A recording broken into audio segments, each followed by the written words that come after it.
Mardi 16 décembre 2014, bonjour à tous et ravi de vous retrouver pour ce nouveau Morning sur i24 News. Tout de suite, c'est le sommaire de cette émission. 3 heures d'entretien auront-ils suffi à convaincre John Kerry d'opposer le veto américain au projet de résolution jordano-palestinien? C'est en tout cas ce qu'espère le Premier ministre israélien Benjamin Netanyahou. Aujourd'hui, John Kerry rencontrera à Londres Saïb Erekat ainsi qu'une délégation de la Ligue arabe. On en reparle dans un instant. Et puis après plus de 16 heures, la prise d'otage dans un café à Sydney a fait 3 morts, dont l'assaillant et 4 blessés. 15 personnes étaient retenues par un seul homme armé, un Iranien réfugié en Australie, déjà condamné par la justice dans le passé. Et puis enfin, on reviendra sur ce discours très attendu de François Hollande sur l'immigration. Le président de la République française a appelé à reprendre le combat contre les vents mauvais et à réaffirmer, je cite, les valeurs de la gauche française.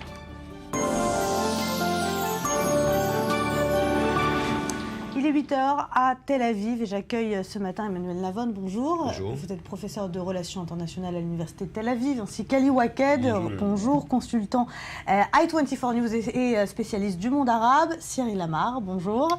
Alors on va faire avec vous la revue de presse israélienne et arabe, mais avant, retour sur cette prise d'otage hier qui a duré près de 16 heures et qui s'est soldée par la mort de 3 personnes, dont l'assaillant qui a fait 4 blessés. 16 heures qui ont tenu l'Australie et le monde en haleine. On revient sur les faits, on en reparle juste après. La prise d'otage aura duré plus de 15 heures. C'est dans ce café en plein cœur de Sydney qu'un homme, Aaron Monis, retenait plus de 20 personnes. La police lance l'assaut dans la nuit. Une série de lourdes détonations retentissent vers 2 heures du matin, heure locale. Des commandos de la police entrent par une porte latérale permettant l'accès à l'établissement. Des otages sortent en courant, tandis que d'autres sont emmenés sur des brancards. Dès le début de la prise d'otage, la police avait annoncé son objectif, faire le moins de victimes possible. Notre seul but ce soir, qu'importe le temps que ça prendra, c'est d'arriver à faire sortir en toute sécurité les otages qui sont actuellement dans le bâtiment. Cela reste notre priorité numéro 1 et cela ne changera pas.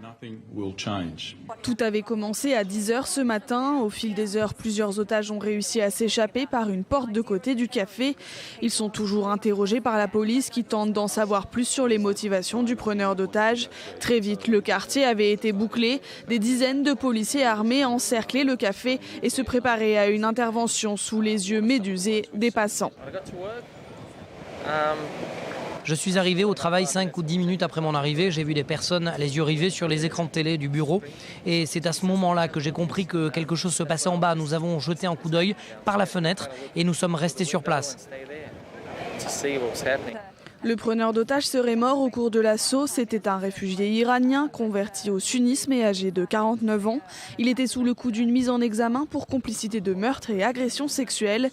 Mais ses motivations réelles sont incertaines. Durant la prise d'otage, il a obligé 2 de ses prisonniers à tendre une pièce de tissu sur lequel est écrite la profession de foi musulmane. Il n'y a de Dieu qu'Allah et Mahomet est son prophète.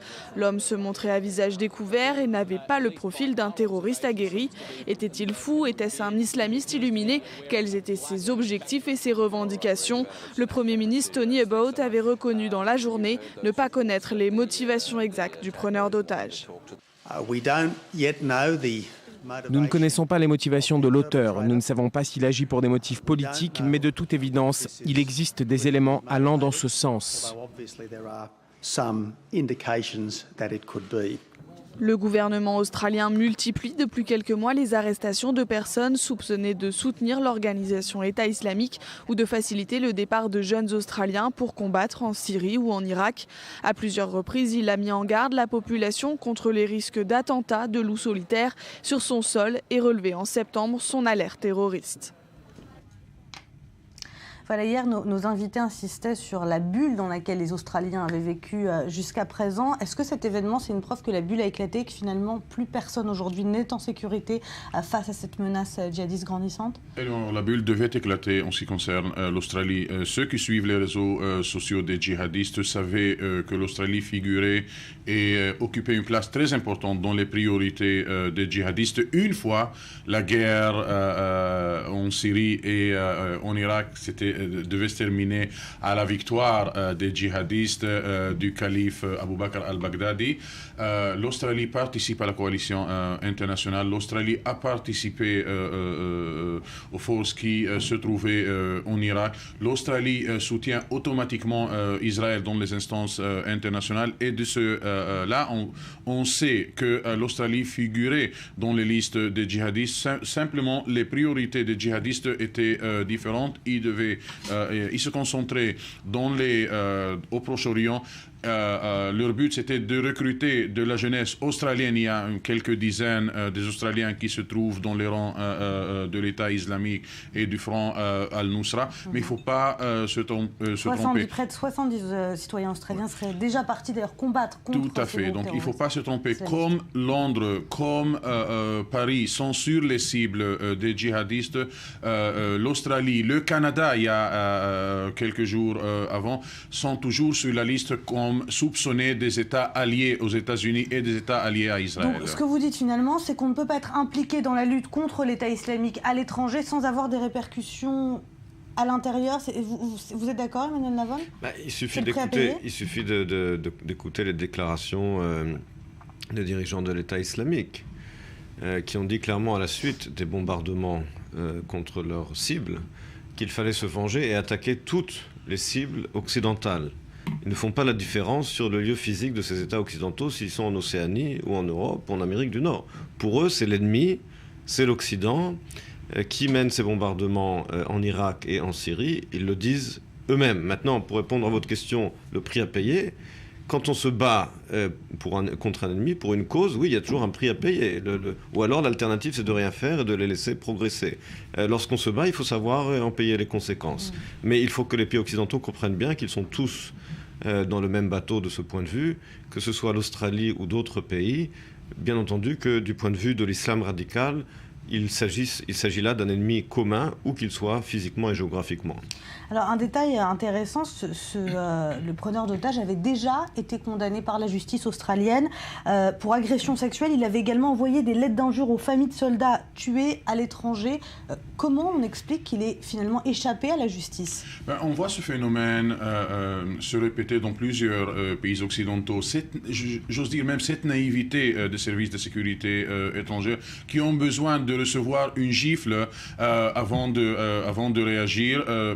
Envoyer des lettres pour eux ne signifie pas qu'il est impliqué dans des activités terroristes, donc il faut le mettre sous haute surveillance. Mais dès qu'il y a un incident pareil, je vous assure que si jamais il y a d'autres Australiens qui ont envoyé des lettres pareilles, ils figureront sur les listes de services de sécurité australiens. Mais malheureusement, c'est un peu tard. C'est un système judiciaire australien qui n'est pas adapté à ce genre de menaces. Tout à fait, on a vu ça dans plusieurs États européens. La lutte contre... ces services ne font pas la différence entre le fait que leurs armées soient impliquées à l'extérieur et les conséquences de cette participation extérieure sur la sécurité interne.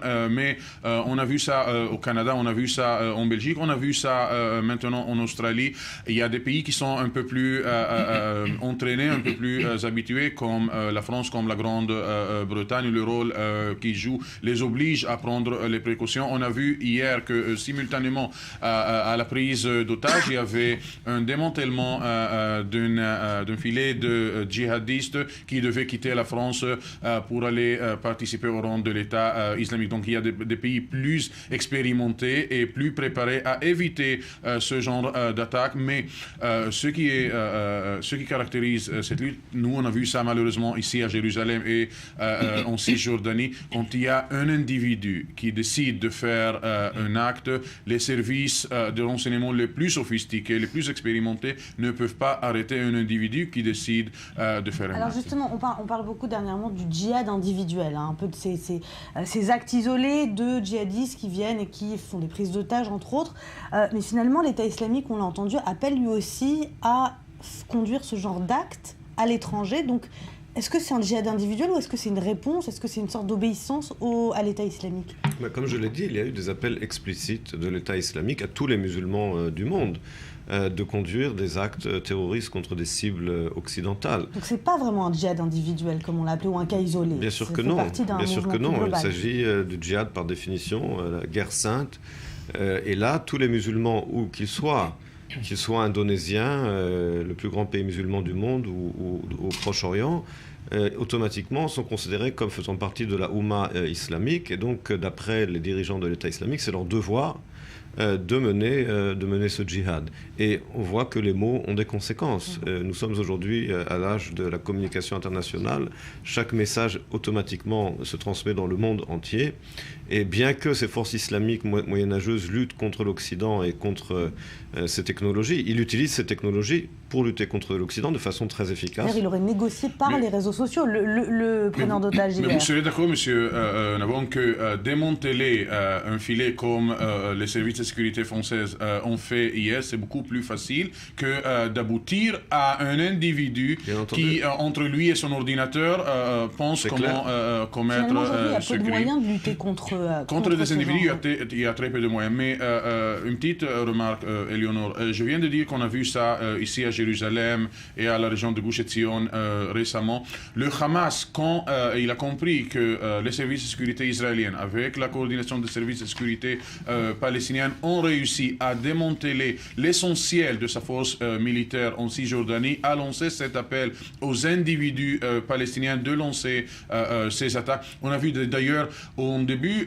d'intifada, quand le Hamas n'a pas été encore prêt à lancer les attaques en Cisjordanie, et pas loin de là, de nos studios, à quelques kilomètres à peine de nos studios, un chauffeur de bus de Gaza a écrasé une dizaine de soldats israéliens qui attendaient des autostoppeurs israéliens. Donc ces actes individus, c'est vrai ce que dit Emmanuel Navon, l'atmosphère générale, elle encourage le djihad, elle encourage des groupes comme des individus, mais la question, comment est-ce que l'Occident réagit? Et j'ai dit à plusieurs reprises, il y a des intellectuels, il y a des gens d'académie arabe et même des politiciens qui en doutent de la vraie intention de l'Occident d'arrêter l'État islamique et le camp al-Nusra au Proche-Orient pour que cette jeunesse européenne qui se trouve il y a quelques milliers maintenant, qui se trouvent en Syrie ou en Irak, ne reviennent pas à l'Occident avec l'expérience qu'elle a gagnée. Et un point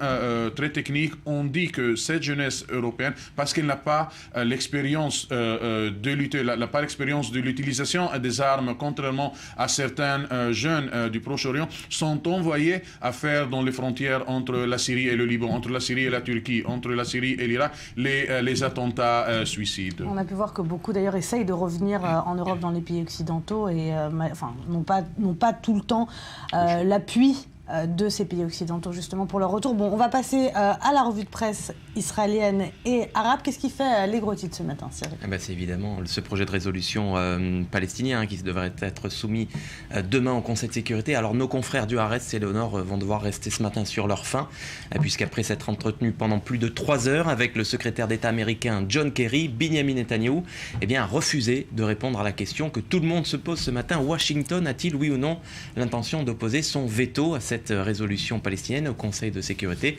Alors on n'en saura pas davantage malheureusement, car pour l'heure les États-Unis ne semblent pas pressés de faire connaître leur position. Pourtant, si la mouture palestinienne semble inacceptable pour l'oncle Sam, rien ne dit, Éléonore, que les Américains ne laisseront pas adopter un texte plus, édulcoré, à la rédaction duquel s'attelle, vous le savez depuis des semaines, la diplomatie française. Une médiation qui, selon le quotidien israélien Israël Hayom, n'est pas vue d'un bon œil par les Israéliens. On apprend dans les colonnes du journal ce matin que Netanyahou s'est entretenu avec le président François Hollande pour le prier de quoi ? De renoncer à soumettre au Conseil de sécurité la proposition française, une proposition qui vise, comme vous le savez, à imposer un calendrier de 2 ans pour aboutir sur un règlement avec les Palestiniens. Une proposition qui, selon Binyamin Netanyahou, serait négative et contraire à tout accord de paix et qui risquerait même de conduire à une détérioration de la situation régionale. Fin de citation, voilà ce qu'on pouvait lire dans un communiqué du cabinet du Premier ministre. Alors Paris chercherait-il à revoir sa copie ?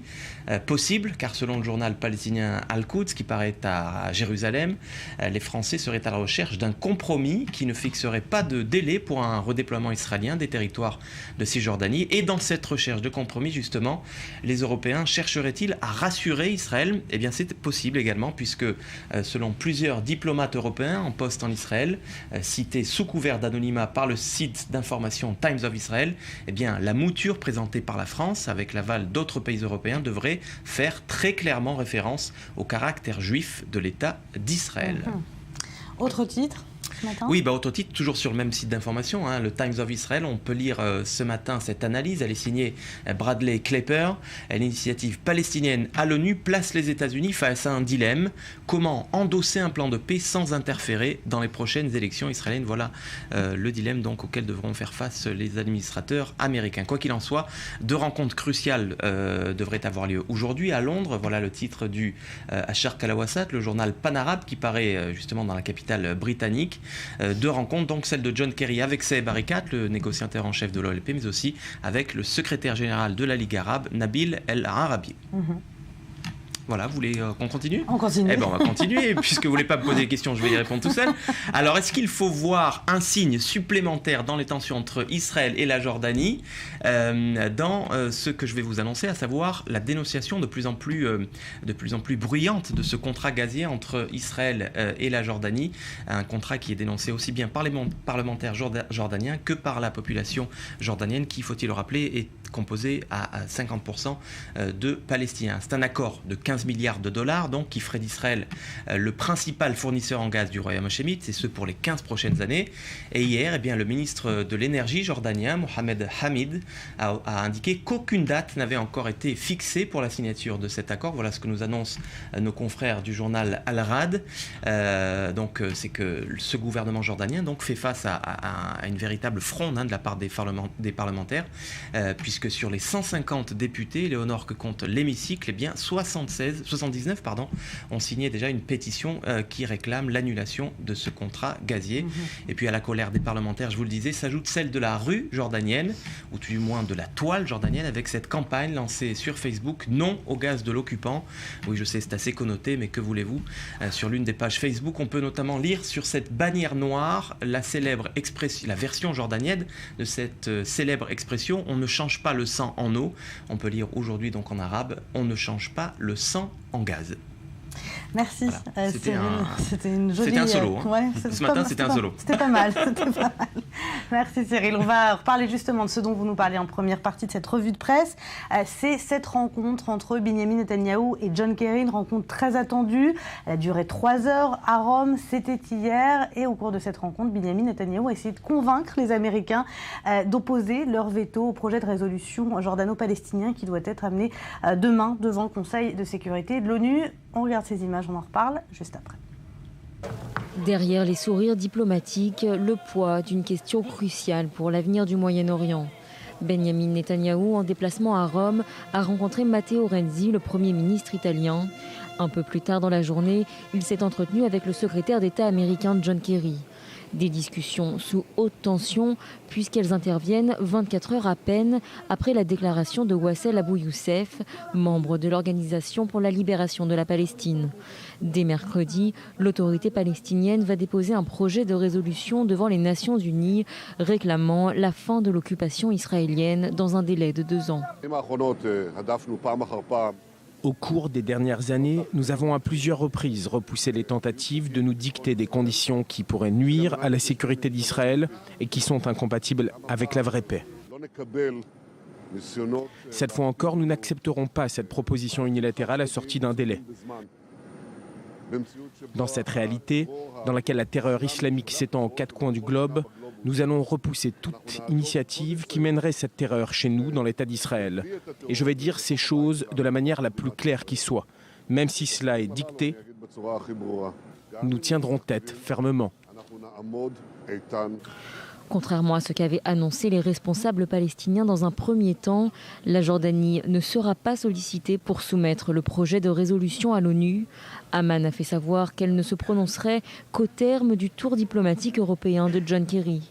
Si le texte était finalement présenté devant les Nations Unies, il pourrait bien se heurter au veto des États-Unis qui s'opposent fermement à toute mesure unilatérale en vue de la création d'un État palestinien. Voilà, on voit Benyamin Netanyahou qui essaye vraiment de faire pression pour éviter que ce projet de résolution soit voté au Conseil de sécurité de l'ONU.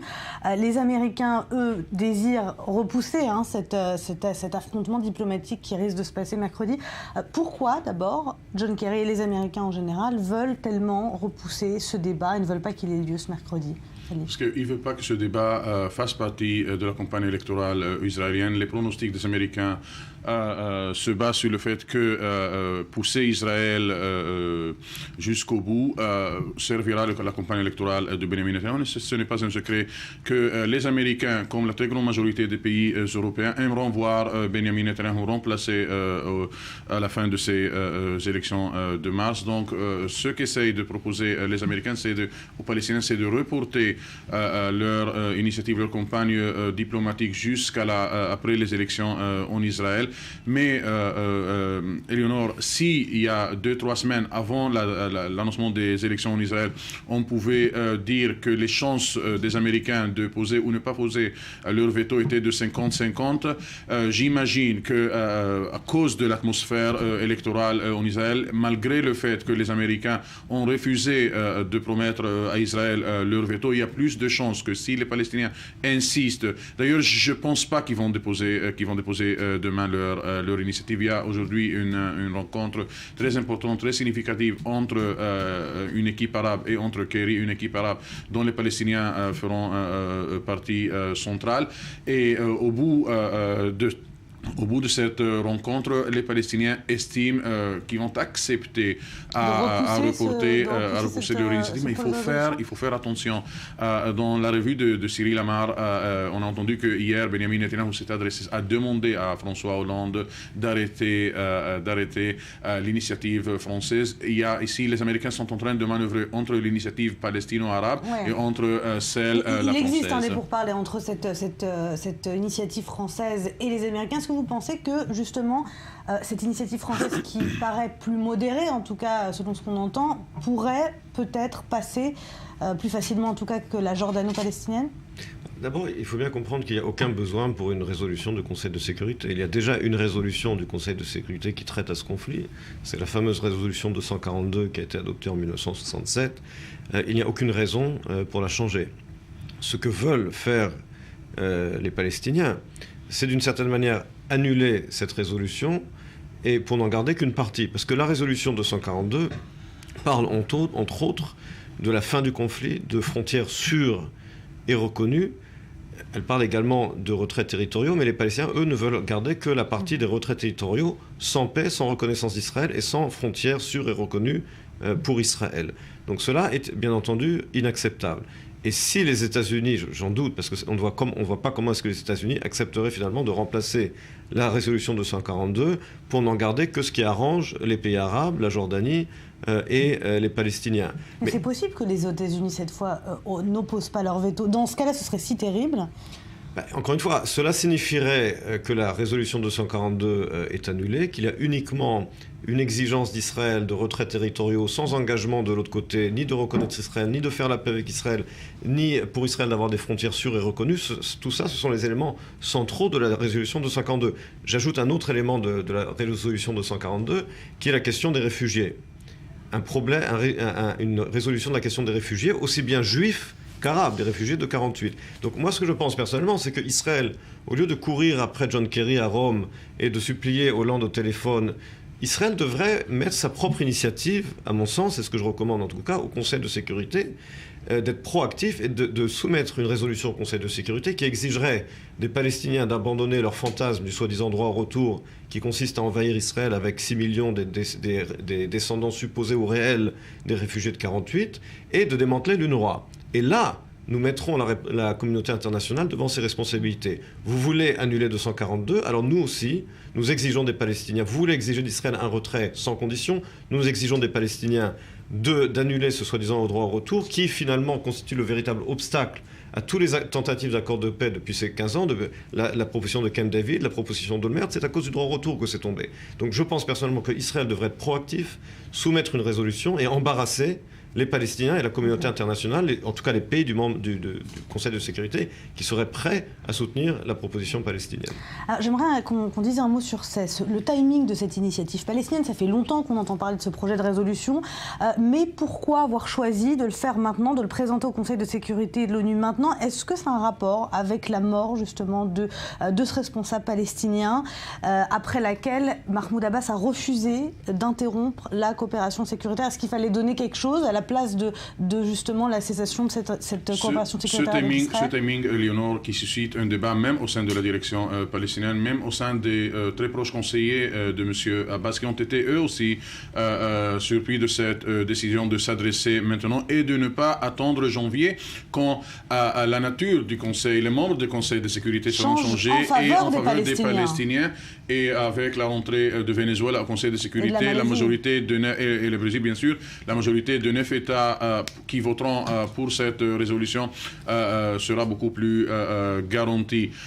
C'est pour cela, comme les Palestiniens ont menacé de suspendre la coordination sécuritaire, et on le savait que c'était une taxe qu'ils devaient payer à l'opinion publique palestinienne suite au décès de Ziad Abu Ain, c'est exactement de la même nature que cet effort de ces dernières heures, jours remonte, c'est d'essayer de calmer l'opinion publique palestinienne qui voit leur direction incapable de prendre des mesures pour essayer d'arrêter ce que les Palestiniens voient, l'agression israélienne, la continuation de la colonisation, etc. Mais à mon avis, si jamais on pouvait deviner que les Palestiniens s'adresseront en janvier au Conseil de sécurité, il y a à la fin de cette rencontre à Rome entre Arikat et Kerry, j'imaginerais que même le 18 mars deviendrait une date plus probable pour le dépôt de l'initiative palestinienne ou l'initiative européenne. Mais la locomotive a quitté déjà la station. Il y aura une initiative que les Israéliens n'apprécieront pas, que les Israéliens devront le traiter. Emmanuel Navon a proposé une contre-initiative israélienne. Mais pour la communauté internationale, il est temps de régler ce conflit, malgré le fait que la machine israélienne, la diplomatie israélienne est en train de parler que le conflit israélo-palestinien est une petite goutte dans ce conflit, dans ce désordre au Moyen-Orient dominé par l'islam fanatique. Est-ce que ce qui risque de se passer, c'est pas justement le report de ce projet de résolution à l'ONU et finalement retour à la case départ, rien de neuf? Vous savez, ça fait un siècle qu'on est à la case départ avec ce conflit. Comme je l'ai dit, au bout du compte, la résolution 242, elle a été appliquée, je vous le rappelle, entre Israël et l'Égypte. Lorsqu'elle a été votée, elles étaient censées être appliquées entre Israël et la Jordanie. Cyril Amar, tout à l'heure, dans sa revue de presse, parlait de ce que les Jordaniens appellent l'occupation. Mais eux, ils ont occupé la rive occidentale du Jourdain pendant 19 ans. Ils oublient de le dire. Ça n'a pas été reconnu par la communauté internationale. Entre parenthèses, ce n'est pas 50% de Palestiniens qui y a en Jordanie, c'est 80%.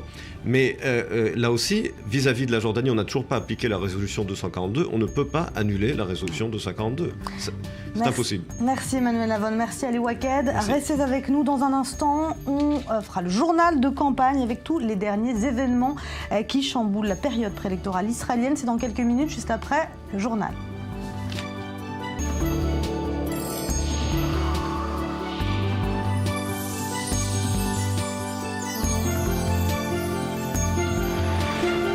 Retour sur le plateau du Morning, toujours en compagnie d'Emmanuel Navon et de Cyril Amar. On va tout de suite se rendre, non, on ne va pas se rendre d'ailleurs, mais on va rester en Israël avec le journal de campagne et vous allez un peu nous raconter tous les derniers événements qui ont chamboulé la scène politique israélienne, à commencer par cette rencontre entre Yair Lapid, le chef du parti Yesh Atid, et Moshe Kahlon, chef du tout nouveau parti Kulanu.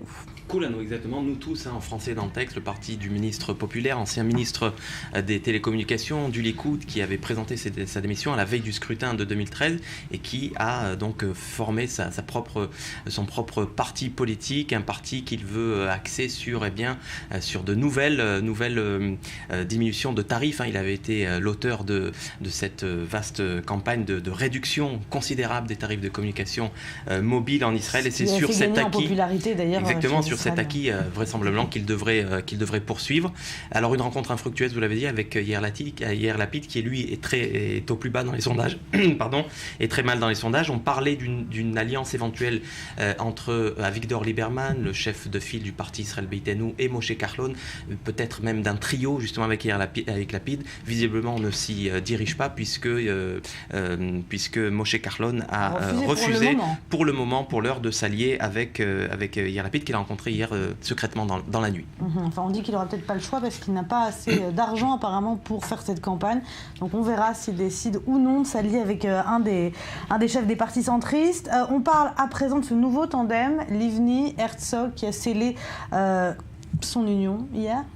Alors c'était avant-hier soir que le congrès du parti travailliste réuni donc sur convocation de son chef de file, Yitzhak Herzog, a entériné le ralliement de Tzipi Livni dans cette nouvelle liste commune du centre-gauche formée avec Yitzhak Herzog. Alors cette liste commune qui devrait s'offrir, Éléonore, deux nouvelles figures sécuritaires, en tout cas c'est ce qu'il se murmure. Shaul Mofaz, ex-chef d'état-major et ministre de la Défense, anciennement, ou plutôt président du parti Kadima, qui selon tous les sondages ne devrait pas franchir le seuil d'éligibilité et donc ne pas être représenté à la prochaine législature, et qui devrait peut-être donc rejoindre ce nouveau tandem. Et puis on annonce également le nom de Amos Yadlin, c'est l'ancien chef des renseignements militaires de Tzahal. Voilà deux figures sécuritaires qui pourraient peut-être venir renforcer le parti travailliste et le parti Atnoa. Renfort également sur les questions économiques et sociales, puisqu'on évoque le nom de Manuel Trachtenberg, qui est un économiste de renom, un économiste israélien de renom, proche de Tzipi Livni, du parti travailliste, dit-on. C'est lui qui avait, au lendemain de la contestation sociale de l'été 2011, été nommé par le Premier ministre Binyamin Netanyahou pour justement bûcher sur de nouvelles réformes qui étaient censées donc lutter contre la vie chère en Israël. Allez, on termine en jetant un coup d'œil sur le dernier sondage publié par le journal Yediot. C'était vendredi. C'était vendredi dernier, avec une surprise, justement cette nouvelle liste commune du centre-gauche formée par les travaillistes et par le parti centriste Atnoa, qui devancerait, selon le Yediot Ahronot, le Likoud avec 24 sièges sur les 120 que compte le Parlement, 23 pour le Likoud, vous le voyez, 15, c'est énorme pour le foyer juif, c'est 3 de plus que ce que compte actuellement le parti de la droite radicale, le parti du sionisme religieux, 9, on disait, pour cette nouvelle formation politique de Moshe Kahlon, Koullano, nous tous, Chasse d'Aredari, qu'on évoquera plus tard, obtiendrait 9 sièges, Israël Beitenu, le parti d'Avigdor Lieberman, 8, le judaïsme unifié de la Torah, c'est le parti ultra-orthodoxe Ashkenaz, est crédité lui de 8 sièges, le Meretz, le parti de gauche, 5 sièges, les partis arabes, s'ils étaient unifiés, obtiendraient 11 sièges, et 2, ça c'est peut-être les indécis, en tout cas, c'est peut-être Kadima. Où est Lapid là-bas? Lapid, il n'est pas mentionné, mais il serait crédité de 9 sièges. Voilà, 9 sièges, à peu près le même nombre de sièges que... c'est un beau score pour Herzog et pour Livni, sauf que, Éléonore, quand on se lance dans l'arithmétique, une chose est claire, lorsqu'on réfléchit en termes de bloc, vous allez le voir, c'est quand même le bloc de droite qui l'emporte avec 55 sièges, donc largement en tête, vous voyez. Le bloc de droite, si Avigdor Lieberman et Moshe Kahlon rejoignaient ce bloc de droite, ce qui n'est pas sûr. Naturellement, leur ADN politique, dirons-nous, penche plutôt vers la droite, mais effectivement, vous avez raison, le centre de gravité, on a parlé hier sur ce plateau, est en train de bouger. Mais si on se fie aux alliances traditionnelles, le bloc de droite obtiendrait 55 sièges contre 40 pour le bloc de gauche, et les ultra-orthodoxes séfarades et ashkénazes confondus obtiendraient 17 sièges. Et si cela se confirme et que Binyamin Netanyahou décidait de faire alliance avec les ultra-orthodoxes, qu'il a, faut-il le rappeler, tenté de faire pour éviter un scrutin anticipé il y a encore quelques jours, on aurait droit à une coalition de droite avec les ultra-orthodoxes de 55 plus 17, à savoir 72 sièges, donc une coalition plus ou moins, pour le moins confortable donc pour Binyamin Netanyahou. Emmanuel Navon, ça peut changer, ce sont des chiffres temporaires, j'imagine. Oui, bien entendu, les sondages, vous savez, c'est fluide. Surtout à 3 mois avant les élections. Donc surtout à 3 mois avant les élections, ceci dit, il y a quand même des données qui restent stables.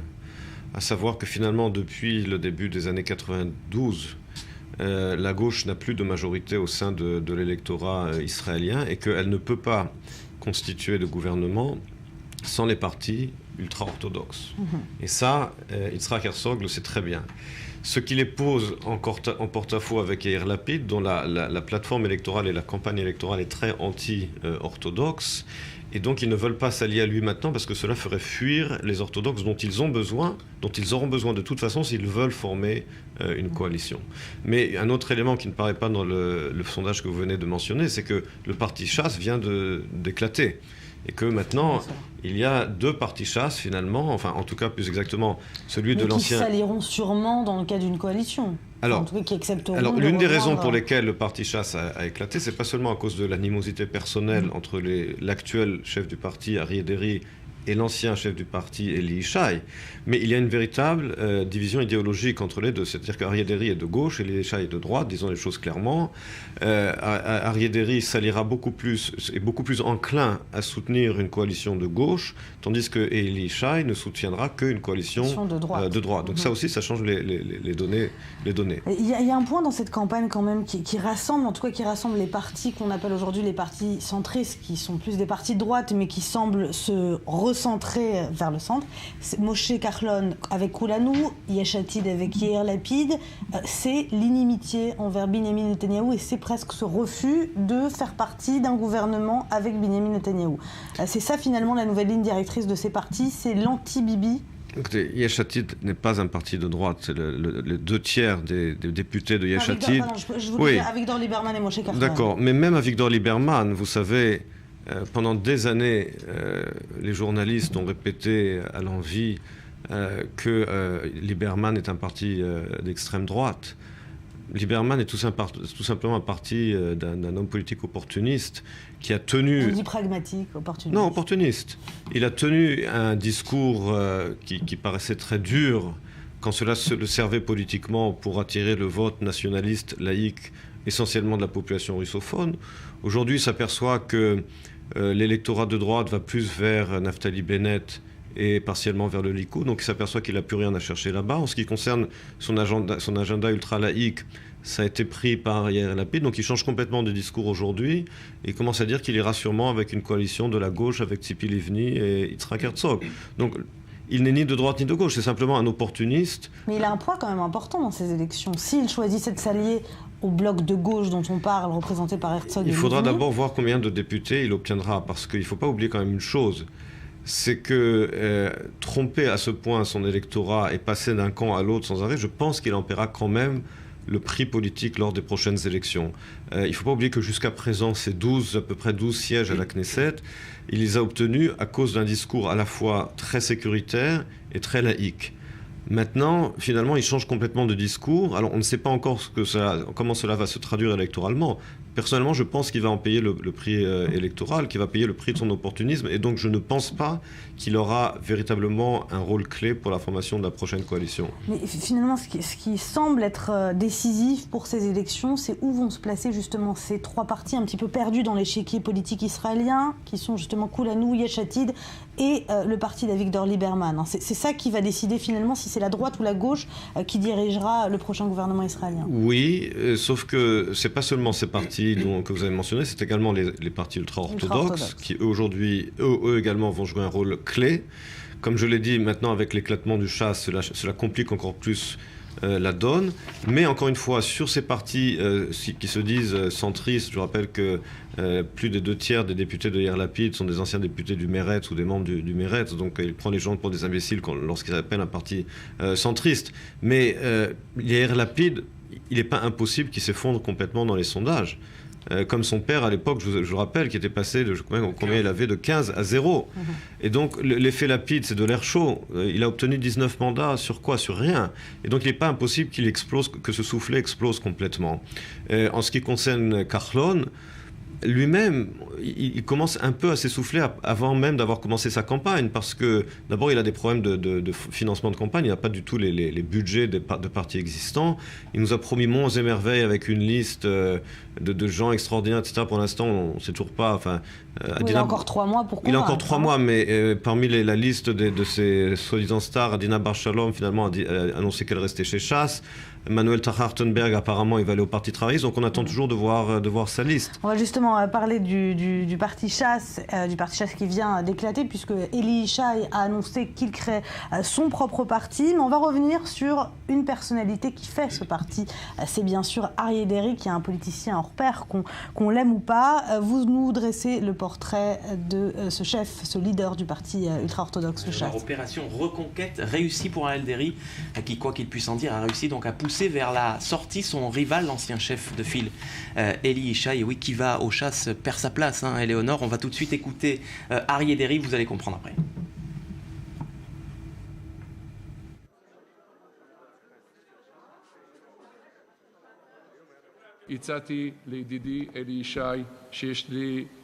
J'ai proposé à mon ami Eli Yishai, pour qui j'ai beaucoup d'estime et d'admiration pour les 13 années durant lesquelles il a présidé le parti, je lui ai proposé d'être numéro 2 avec un portefeuille ministériel, ainsi que d'autres propositions que je ne veux pas énumérer pour préserver son honneur. Mais à mon grand regret, j'espérais qu'il se joigne à nos efforts, mais ça ne s'est pas produit ainsi. Qui remercie à sa manière Eli Yishai, qui donc, comme vous l'avez dit, a créé hier son propre parti. À noter qu'on voit à ses côtés Adina Bar-Shalom, qui est la fille du grand rabbin Ovadia Yosef. Il a fait un grand coup de com' en la mettant au devant de son parti. Oui et non. Certains regrettent qu'Adina Bar-Shalom ne soit pas candidate à la députation, qu'elle soit simplement qu'elle incarne une figure au sein du Conseil des sages du parti. Mais ça, c'est une autre histoire. On va revenir, si vous voulez bien, sur la biographie d'Aryeh Deri. Aryeh Deri qui est né au Maroc, à Meknès, en 1959. En 1968, sa famille immigre en Israël. Les Deri vivent à Bat Yam, pas très loin de nos studios, Éléonore, près de Tel Aviv. Aryeh Deri qui étudie dans la prestigieuse Yeshiva, l'école talmudique de Hebron à Jérusalem.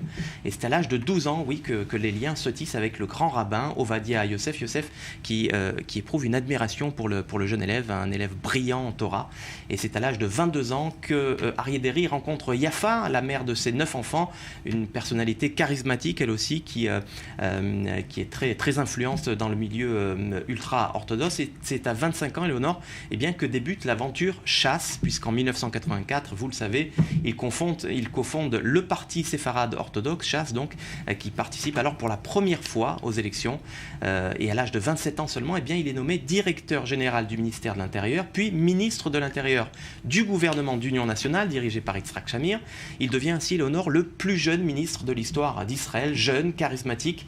Il bénéficie d'une exposition médiatique sans précédent. Pendant 10 ans, il va même être la vedette de la politique israélienne, la star des plateaux télévision, si vous voulez, l'ami personnel d'Yitzhak Rabin, de Shimon Peres, et puis des jeunes députés travaillistes comme Chaim Ramon, avec qui il entretient jusqu'à ce jour d'ailleurs d'excellentes relation. C'est un peu le magicien de la politique israélienne. Il bouscule tous les préjugés.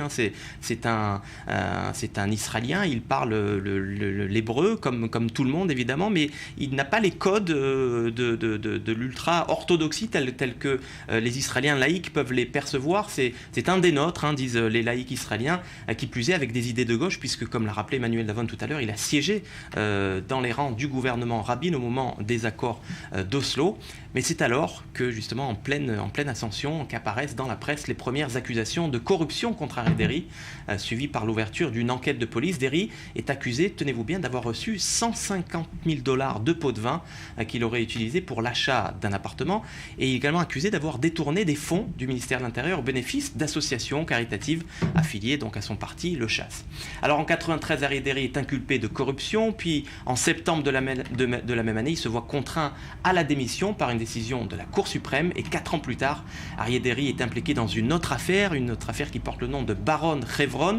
Le parti Chasse aurait accepté de voter en faveur de l'accord sur le retrait de la ville de Hebron en échange de la nomination du garde des Sceaux, Roni Baron, Aryeh Deri estimant que celui-ci serait clément à son égard dans ses affaires. Et en 1999, Aryeh Deri donc est condamné pour corruption à 4 ans de prison, et aux législatives de la même année, son parti, coïncidence ou pas, remporte 17 sièges. La victimisation du séfarade face à l'establishment judiciaire ashkénaze aurait donc payé.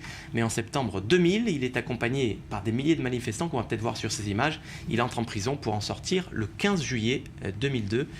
En quelques secondes, Cyril. Parce qu'il ne reste plus beaucoup de temps. Il ne reste vraiment plus que quelques secondes. Il fait son retour en 2008, il est candidat à la mairie de Jérusalem, une candidature qui est finalement invalidée par la commission électorale. Et puis la suite, vous la connaissez, en juin 2011, il annonce son retour en politique. Il est nommé par le grand rabbin Ovadia Yosef dans un espèce de triumvirat avec Eli Yishai et avec Ariel Atlas. La suite, vous la connaissez, il est aujourd'hui seul en tête du parti Chasse. Eli Yishai n'est plus beaucoup Cyril Amar, merci Manuel Lavon d'avoir été avec nous. Restez avec nous, on revient juste après le journal.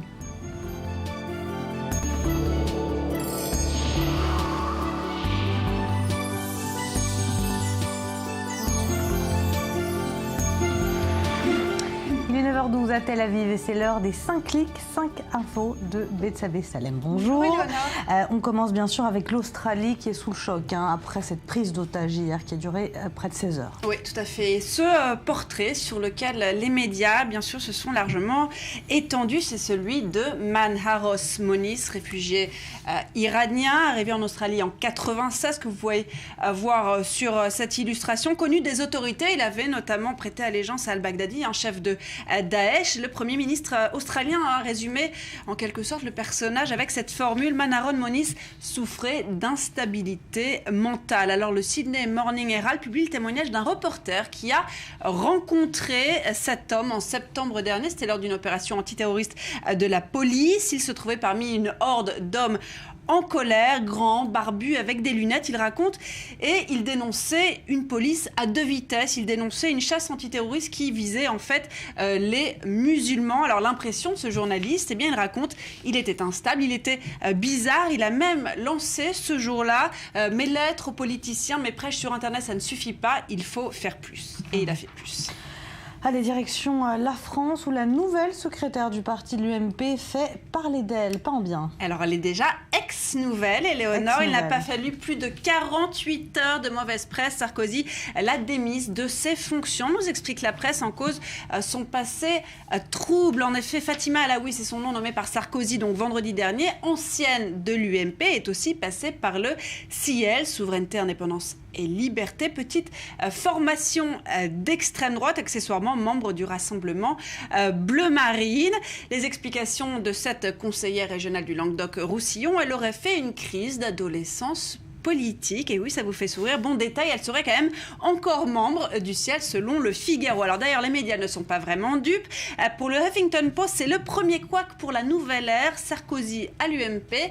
Quant au Nouvel Obs, il relève que cette nomination fait quand même suite à celle de Madeleine Bazin-Jessé, qui est porte-parole du mouvement anti-mariage pour tous sens commun, au programme de formation de l'UMP. De quoi donner une idée du sens de ce rassemblement, entre guillemets, qu'envisage Nicolas Sarkozy à l'UMP. Sarkozy qui a donc retourné sa veste. Tout à fait. On reste en Europe, on parle de l'Italie, candidate pour accueillir les JO de 2024. Et ça crée la polémique, une bien mauvaise idée. Titre même Courrier International, feuilleté en effet la presse italienne et vous allez comprendre. La corruption est bien trop infiltrée, que ce soit à Rome, même dans la capitale et dans le reste de l'Italie. C'est ce que soulignent les journaux sur place. Vous aviez Mafia Capitale, donc à Rome, qui a été démantelée, qui implique toutes sortes d'entrepreneurs et hommes politiques.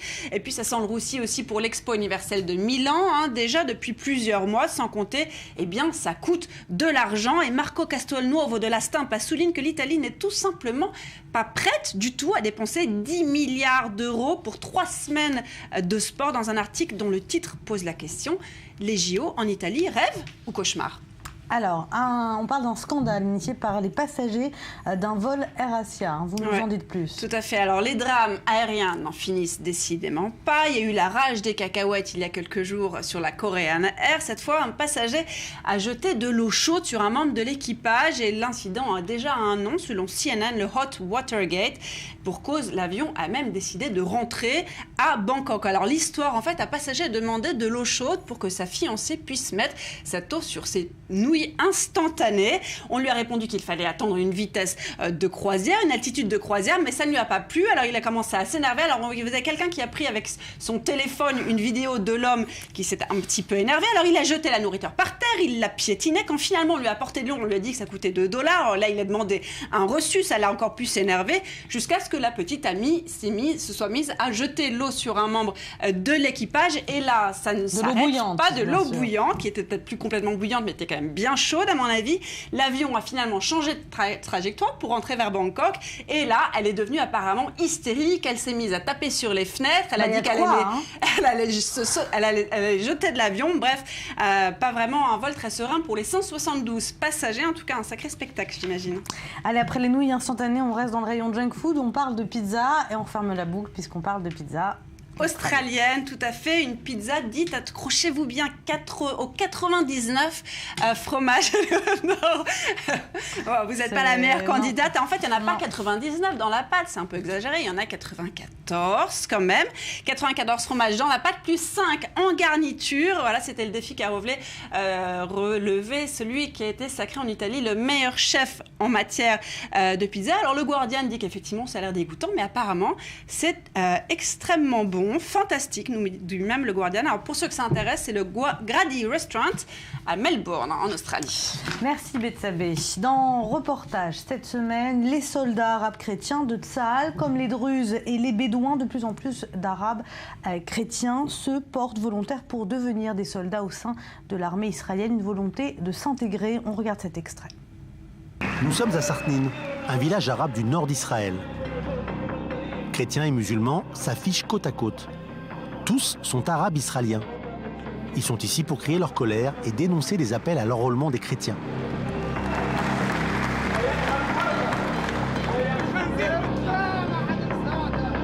Dans la rue, une mise en scène. Un jeune déguisé en soldat israélien brutalise un prisonnier palestinien.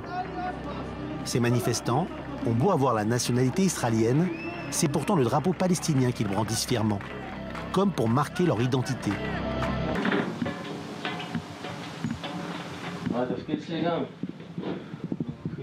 Ma mission ici est de surveiller que personne ne s'approche de la base, d'éviter tout danger, empêcher toute personne armée d'être dans cette zone. De manière générale, contrôler et protéger cette base. Tamer Ashkar est tireur d'élite. Le jeune homme de 19 ans fait son service militaire dans cette base au nord de la Cisjordanie. Ici, il est le seul à porter une croix autour du cou. Tout le monde dit que je suis arabe israélien, mais ce n'est pas vrai. Je suis un chrétien israélien qui parle arabe. J'ai décidé de m'enrôler car mon frère était à l'armée et que je le voyais rentrer à la maison avec son uniforme.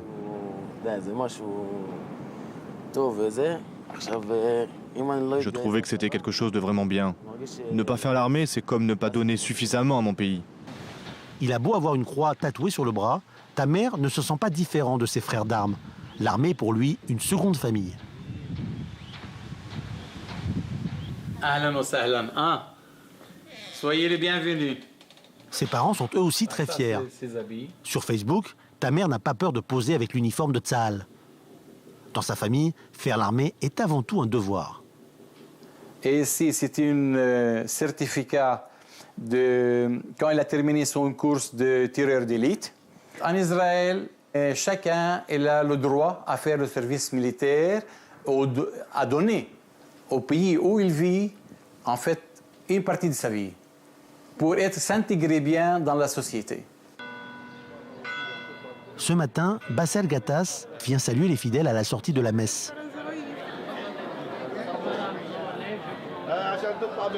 Il est le seul député chrétien du Parlement israélien. Ce genre de traître a toujours existé au cours de l'histoire. Ce sont des gens prêts à vendre leur âme à ceux qui cherchent à les utiliser pour leur intérêt politique, comme le fait le gouvernement israélien sur cette question. Aujourd'hui est un grand jour pour Yasmine. La jeune chrétienne de 19 ans va recevoir son titre d'officier. Sa famille est venue spécialement pour assister à la cérémonie. C'est un moment auquel j'ai toujours rêvé. J'ai toujours voulu arriver le plus haut possible et donner le maximum de moi. Ce que je peux donner, j'essaye de le faire au mieux.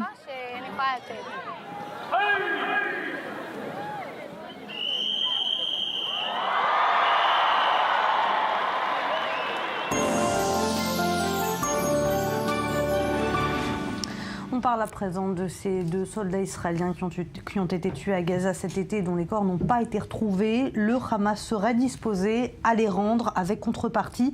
Ce n'est pas la première fois, vous allez le voir, qu'Israël serait amené à négocier pour des dépouilles de soldats.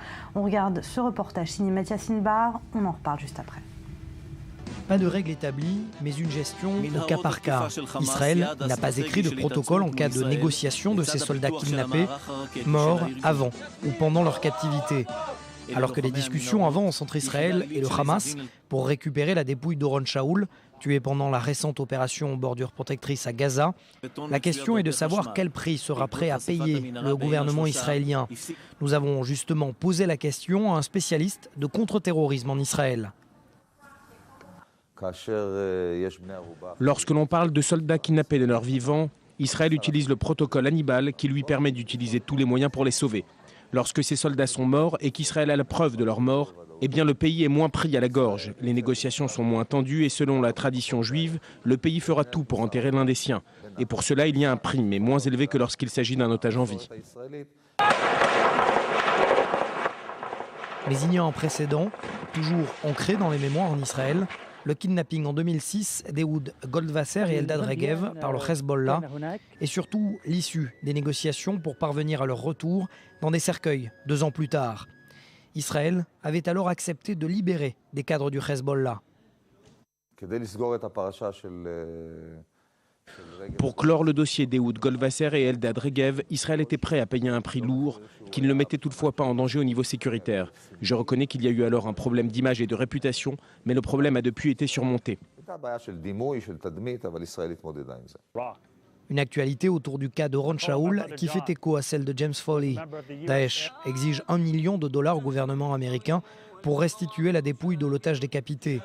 Quelle différence entre le Hamas et l'État islamique sur ces dossiers ? Daesh, Aqmi, Al-Qaïda, ce sont des organisations qui n'ont aucun problème éthique à vendre et à acheter des otages et ainsi à s'autofinancer. Peu ou prou, pas de différence sur le fond entre les organisations islamistes. L'utilisation de la mort y est cynique.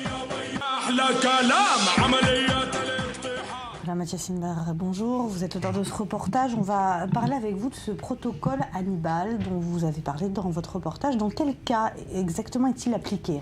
Effectivement, alors c'est important d'abord de préciser ce qu'est ce protocole Hannibal. C'est un protocole qui a été écrit dans les années 80 pour éviter à tout prix le kidnapping de soldats vivants. C'est-à-dire que tous les moyens sont donnés, sont octroyés aux soldats pour éviter qu'un soldat se fasse kidnapper, quitte à risquer sa vie au moment des faits. À savoir que si, éventuellement, pour donner une image, si un soldat, par exemple, est en train de se faire tirer au sol par un groupe de terroristes, eh bien, des balles seront tirées en direction des terroristes. S'il faut, eh bien, si ces balles doivent toucher le soldat, elles toucheront ce soldat pour éviter qu'un kidnapping soit réalisé. Pourquoi ? Parce qu'à partir du moment où ce soldat, eh bien, est entier, si vous voulez, il n'y a pas de dépouille, eh bien, cela est une monnaie d'échange pour les Palestiniens extrêmement grande, et c'est là que les négociations sont extrêmement dures et longues. Le cas, par exemple, pour Gilad Shalit, cela a mis 5 ans pour le libérer. On le sait, 1000 terroristes palestiniens ont été libérés en échange. Même dans un cas similaire où les corps doivent être récupérés, est-ce qu'Israël est prêt à négocier quand même, malgré tout, ces corps, le retour de ces corps? Les négociations sont moins tendues, sont moins longues en tout cas, mais il y a une négociation. Oui, Israël est prêt à payer un prix moins lourd que lorsqu'il s'agit d'un soldat vivant, mais en attendant, alors effectivement ces derniers mois, c'est ce que dit Yoram Schweitzer, normalement la logique veut que pour une dépouille, on échange une dépouille, sauf que le Hamas veut une monnaie d'échange, est prêt à mettre énormément sur la balance et demande et exige la libération de terroristes. Ce qu'Israël fait, pourquoi ? Parce qu'il y a des terroristes emprisonnés dans les geôles israéliennes qu'Israël est prêt à libérer parce qu'ils ne mettent pas en danger sécuritairement Israël, et donc le prix est moins lourd. Ce qui s'est passé dans le passé, notamment pour le cas de Elhanan Tannenbaum dans les années 2000, et ensuite pour Ehud Goldwasser et Eldad Regev, effectivement, ça c'est un autre problème, c'est que Eldad Regev et Goldwasser, on ne savait pas à 100% s'ils étaient décédés. Voilà pourquoi, face au Hezbollah, eh bien, Israël a libéré Samir Kuntar notamment, qui était l'un des symboles du Hezbollah, et des dépouilles également. Un dernier mot peut-être sur, est-ce qu'on peut réellement établir une comparaison entre les méthodes de Daesh et de Hamas, en tout cas sur ce genre de prise d'otage? Sur le fond, oui. Sur la forme, non. Parce que le Hamas veut libérer ses prisonniers. Il y a un symbole palestinien, la libération des prisonniers. Daesh est une organisation djihadiste, mais une organisation également esclavagiste, c'est-à-dire qui s'autofinance grâce à la vente et à l'achat d'otages. Dans le passé, notamment, Daesh a racheté des otages qui avaient été pris en otage par des mafieux en Syrie. Donc on le voit bien, il y a un marché véritablement humain de la viande. Mais pas dans le cas du Hamas. Pas dans le cadre du Hamas qui se fait une ligne d'honneur à libérer tous les prisonniers palestiniens. Merci beaucoup Mathias Inbar, merci à Betsabé Salem d'avoir été avec nous. N'allez nulle part, dans un instant, on parlera de ce discours très attendu, le discours du président de la République française François Hollande sur l'immigration. C'était hier, on en reparle dans quelques minutes, juste après le journal.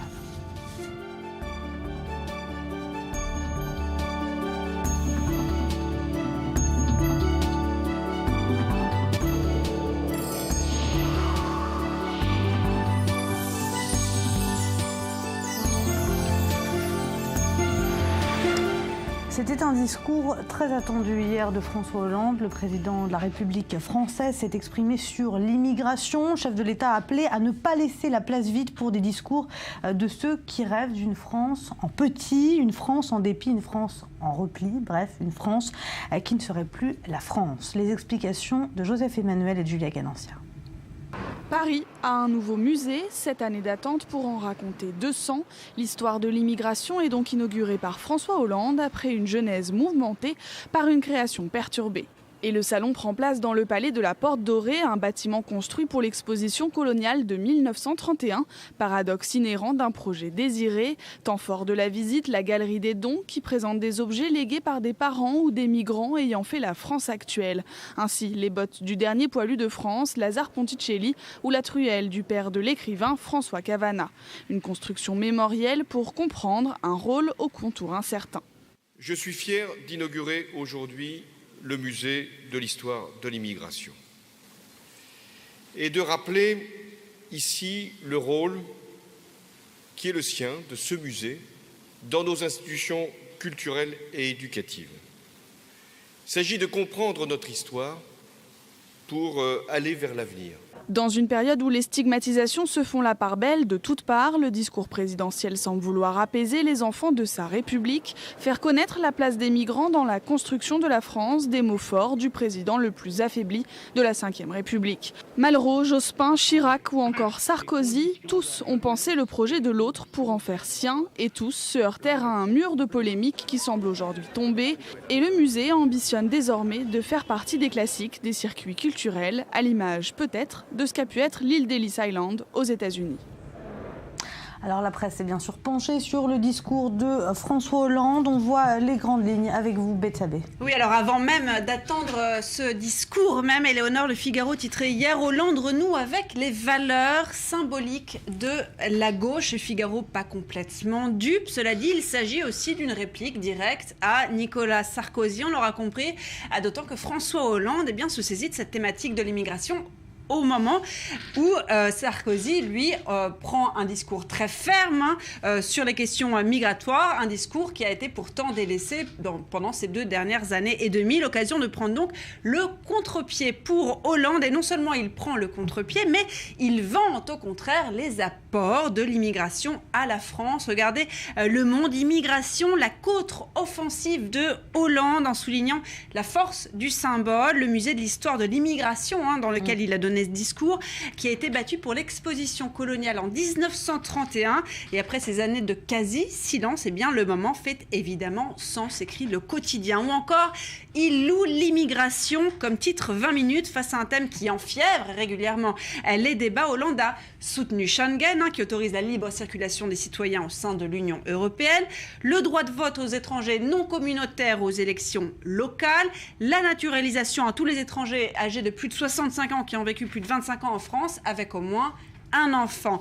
En Grande-Bretagne, le Télégraphe souligne que ce discours, très attendu, arrive après que Jean-Claude Juncker, le président de la Commission européenne, a haussé le ton contre Cameron, le Premier ministre britannique, qui a proposé, lui, l'opposé, finalement, de réduire les droits sociaux aux migrants pendant 4 ans et de ne pas laisser entrer de personnes sans emploi sur le territoire ou d'expulser ceux qui n'en auraient pas trouvé au bout de 6 mois. D'ailleurs, il a fustigé ceux qui rêvent, a-t-il dit, je reprends son expression, d'une France en petit. Oui, tout à fait. Alors Hollande qui va plus loin, il s'élève contre l'islamophobie, raconte notamment Le Point. En France, l'islam serait, je cite, d'une façon inacceptable, présentée par certains comme incompatible avec la République. Certains, on se demande de qui il parle. Il fustige les discours de peur, titre Les Échos que vous voyez à l'écran, en se positionnant sur le terrain des valeurs. Le chef de l'État n'a pas seulement parlé à sa gauche, alors qu'il est accusé au sein même de sa majorité de mener une politique économique de droite. Il a aussi marqué sa différence hier avec les démagogues qui justifient le rejet. Aujourd'hui, comme hier, c'est signé Les Échos. Merci Betsabé. On va tout de suite en parler avec Pierre-Henri, directeur général de France Terre d'Asile. Bonjour, merci de répondre à nos questions ce matin. Alors d'abord, êtes-vous satisfait du discours du président de la République française hier ? Écoutez, c'était un très beau discours dans la veine mémorielle où il excelle, rappeler l'apport de l'immigration au visage de la France, l'apport industriel, culturel, scientifique, humain est toujours nécessaire. Rappeler que l'armée d'Afrique a libéré le territoire, rendre hommage à Léopold Sédar Senghor. Le président de la République sait très bien faire cela. La question ensuite est de savoir comment se décline très concrètement le rapport à l'immigration et le rapport à l'intégration aujourd'hui sur notre territoire et quelles sont les mesures qui sont proposées. Alors justement, sur par exemple le droit de vote des étrangers, promesse de campagne, Hollande s'est contenté de répéter qu'il y était favorable, mais concrètement, pas de mesures annoncées. Oui, voilà, mais vous savez, la question du droit de vote, c'est un vieux serpent de mer.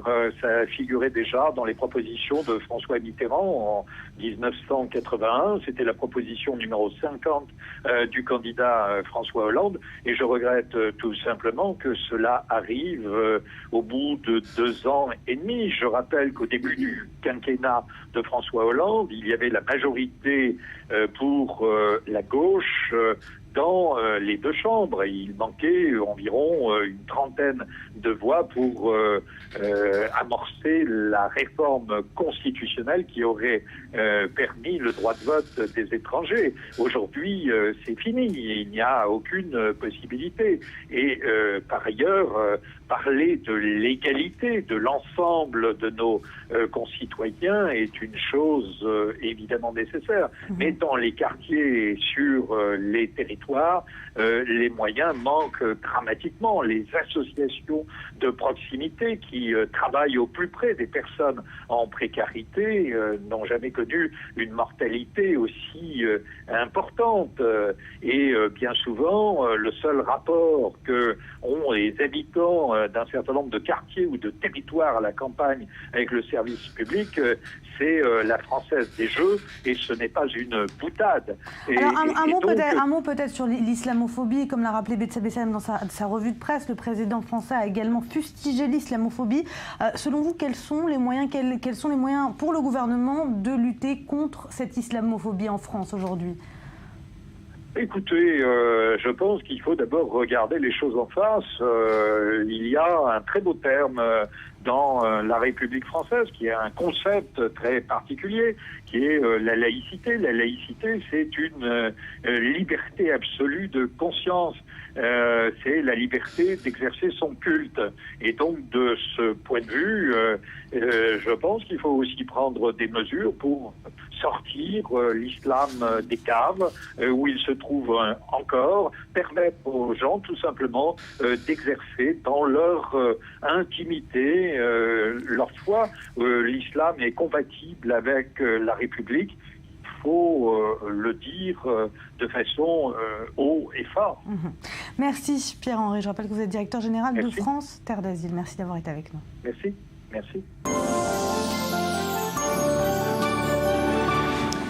sans aucune transition, on parle du portrait des DJ stars du moment, tous d'anciennes vedettes des années 80 et 90, des papy DJ donc, qui se remettent sur les dance floors et qui sortent des disques. Regardez. Ils possèdent leur propre label, ils sentent les tubes à des kilomètres, ils sont couverts de gloire, de succès, et même quand ils échouent, ils se relèvent toujours. Bref, ce sont les valeurs sûres des dance floors. À plus de 40 ans, ces papy DJ continuent de faire les beaux jours des hit parades et continuent d'inspirer la nouvelle génération, à l'instar des Daft Punk. Dans la course au dance floor, avec leurs jeunes congénères, Carl Cox, Mark Serron et les autres vétérans de la nuit ne cessent d'innover, usant de leur talent et de leur expérience acquise au bon vieux temps de l'analogique.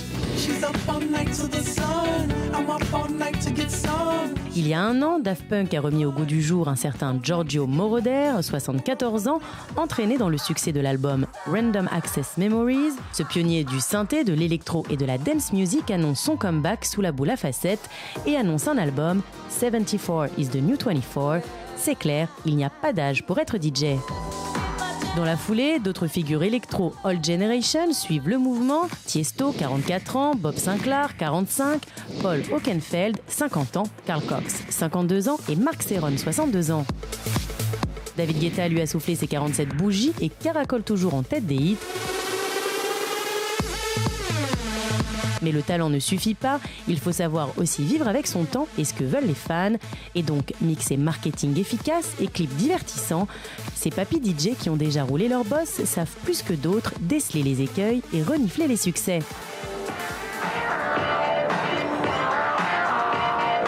En France, Eden, le film inspiré par les Daft Punk, raconte l'irrésistible ascension des jeunes DJ. Pour eux, comme pour leurs aînés, preuve en est que l'âge n'est rien d'autre qu'un simple numéro. Ça vous donne envie, hein, Rudy? Ça dansait sur le plateau, il faut quand même le dire que ça dansait sur le plateau. Ça dansait sur le plateau, on aurait dû continuer d'ailleurs. Oui. PSAB, je remarque que vous avez un très joli move. Hein. Bravo.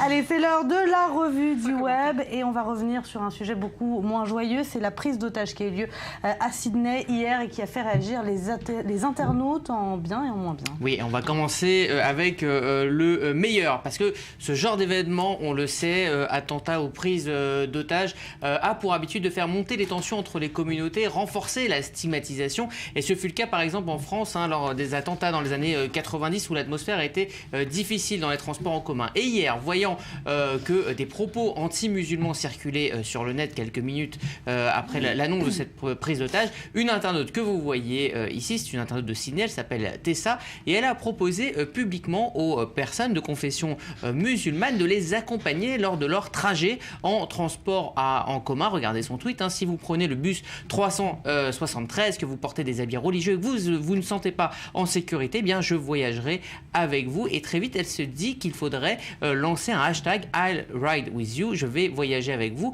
et très vite le mouvement se propage donc dans la ville de Sydney, mais aussi en Australie. En seulement 2 heures, on mentionnait selon Twitter Australie 40 000 tweets en utilisant ce hashtag I'll ride with you, donc 150 000 en 4 heures, une tendance qui ne s'est donc pas arrêtée depuis et qui est devenue véritablement un symbole. C'est un hashtag qui va rapidement aussi passer, je vous l'avais dit, les frontières de l'Australie pour arriver jusqu'en Israël. Regardez ce tweet de Sophie qui adresse une pensée pour tous ses potes musulmans qui vont encore, je cite, pâtir des conséquences de ce fou furieux de Sydney, Israël, mais aussi, vous allez le voir dans un autre tweet, le Qatar, avec donc des internautes de par le monde qui se joignent à ce mouvement. Donc c'est un vrai mouvement mondial et c'est ce que les réseaux sociaux peuvent apporter finalement de meilleur dans les faits, puisque ça va aider des gens et créer du lien social, mais aussi détendre un petit peu l'atmosphère générale post-prise d'otage. C'est un beau mouvement de solidarité. Enfin, vous parlez du meilleur, mais aussi le pire, avec cette polémique autour des prix du service Uber qui ont augmenté durant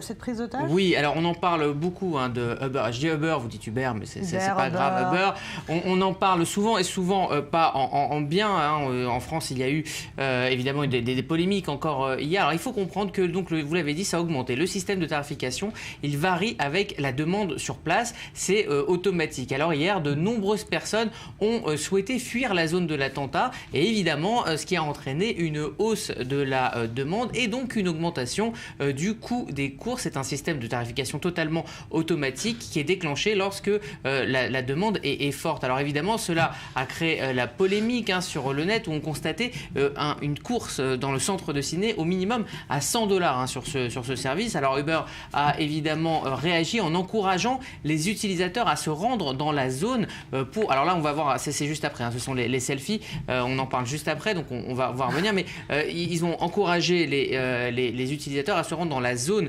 de l'attentat pour justement faire baisser les prix, mais le mal était fait. Vous en parliez d'ailleurs, Betsabé, hier, au début de cette prise d'otage. Vous voulez continuer ? Et donc, ce qui s'est passé, c'est que Uber a été fustigé par les internautes. Alors évidemment, ils ont après présenté leurs excuses en disant que c'était juste le résultat d'un système automatique. Ils ont même mis en place des systèmes de gratuité, mais cela ne va pas arranger la réputation de ce service qui déjà, à chaque fois qu'il s'installe quelque part dans une...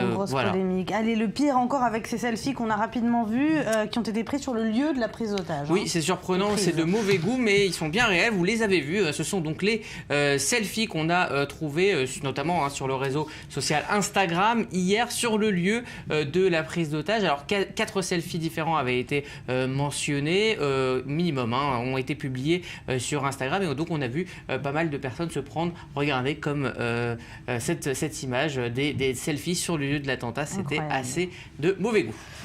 Allez, on finit par les photos de l'année vues du ciel. Oui, chaque mois de décembre, Digital Globe, qui est une entreprise de satellites vraiment de pointe qui permet de faire des clichés très détaillés de la Terre vue de l'espace, organise un vote sur Facebook pour sélectionner les meilleures images satellites de l'année. Pour résumer l'actualité, il y en a 25, vous pouvez y aller et voter. Alors, je vous en ai sélectionné 2 très marquantes, juste pour savoir si vous étiez vraiment connecté à l'actualité. Qu'est-ce que vous dit cette photo satellite ? Je sais pas, mais rappelez-moi. Alors, c'est la place Maidan en Ukraine. Et la deuxième photo qu'on va voir, elle montre, regardez, oui, Maidan. Oui, bon, ça c'est les prononciations. Et alors là, c'est l'exode des Yazidis en provenance d'une ville irakienne. Donc un choix très politique, merci beaucoup. Absolument, il y en a 25, pour aller les voir, elles sont magnifiques. Allez les voir, donc merci Rudy Saada, merci Betsabé Salem. Je vous retrouve demain, même heure, même endroit, pour un tout nouveau morning avec encore plein de superbes photos. Restez avec nous sur i24 News.